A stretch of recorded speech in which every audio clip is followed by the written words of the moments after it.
Senior صحافی اور تجزیہ کار سہیل وڑیچ کے مطابق آئندہ انتخابات کا جو نقشہ سامنے آ رہا ہے وہ بڑا عجیب و غریب ہے۔ ایسے لگ رہا ہے کہ ہم دوبارہ سے 1985 کے غیر جماعتی انتخابات کی طرف جا رہے ہیں۔ اب تک جو اعداد و شمار سامنے آئے ہیں ان کے مطابق 1985 میں قومی اسمبلی کے انتخابات میں 1088 امیدوار آزاد تھے، جبکہ 2024 کے انتخابات میں یہ تعداد 3248 ہے۔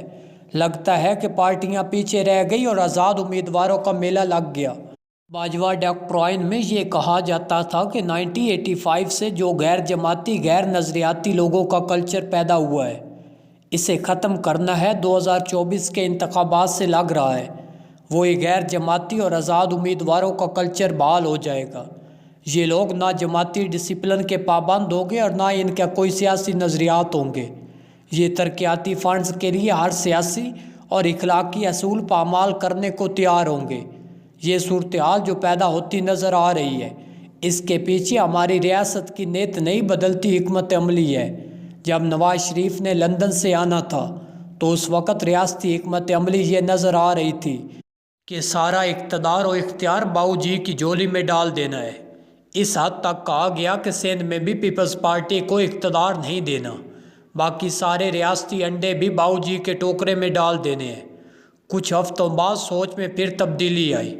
پیپلز پارٹی کو سندھ میں دبانے کی حکمت عملی بدل گئی اور کہا جانے لگا کہ مینڈیٹ آئے گا، وزیر اعظم نواز شریف اور صدر آصف زرداری بنیں گے۔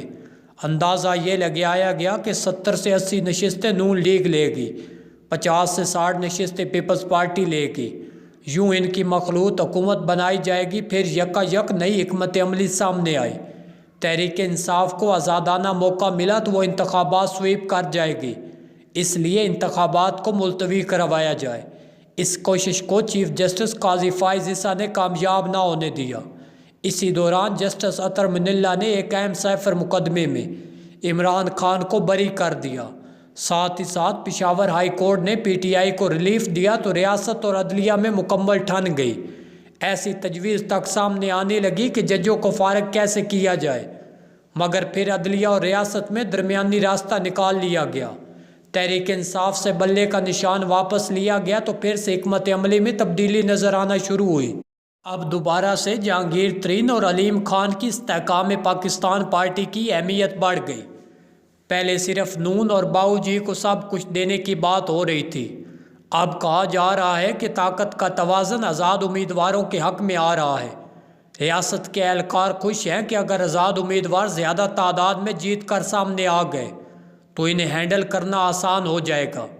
تازہ ترین تبدیلی جو حکمت عملی میں آ رہی ہے یہ ہے کہ الیکشن کے قریب سب کو فری ہینڈ دیا جائے، کیونکہ اب سوچ یہ ہے کہ نون کو بھی اتنا طاقتور نہیں کرنا کہ وہ کل کو ریاست کے خلاف کھڑی ہو سکے۔ دوسری طرف نون لیگ کی حکمت عملی شروع ہوئی سے یہ تھی کہ انتظامیہ ان کی مرضی کی اور وہ وقت آنے پر ان کی مدد بھی کرے۔ ابھی تک نون کو اپنی مرضی کی انتظامیہ کا فائدہ ہو رہا ہے، حالانکہ ریاست کی حکمت عملی اب نون کی اندھا دھند حمایت نظر نہیں آ رہی۔ اب اگر ریاست کی بدلتی حکمت عملیوں کا ناقدانہ جائزہ لیا جائے تو صاف نظر آ رہا ہے کہ سیاسی اہداف میں مکمل کنفیوز ہے۔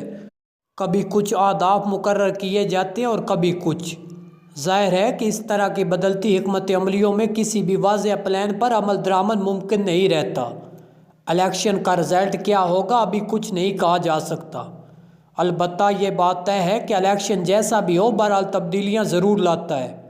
فرض کر لیں اگر واقعی آزادوں کا میلہ لگ گیا اور ہم پھر 1985 کے غیر جماعتی انتخابات والی صورتحال میں پہنچ گئے تو ہم نے کئی دہائیوں کا جو سیاسی سفر کیا ہے کیا وہ رائے گاہ نہیں جائے گا؟ یہ درست ہے ہمارے اہل سیاست میں خامیاں ہیں، کسی ملک کے سیاستدانوں میں یہ خامیاں کم ہوتی ہیں، کسی ملک میں زیادہ، لیکن سیاست کرنا اور ملک چلانا بہرحال انہی کا منصب ہے۔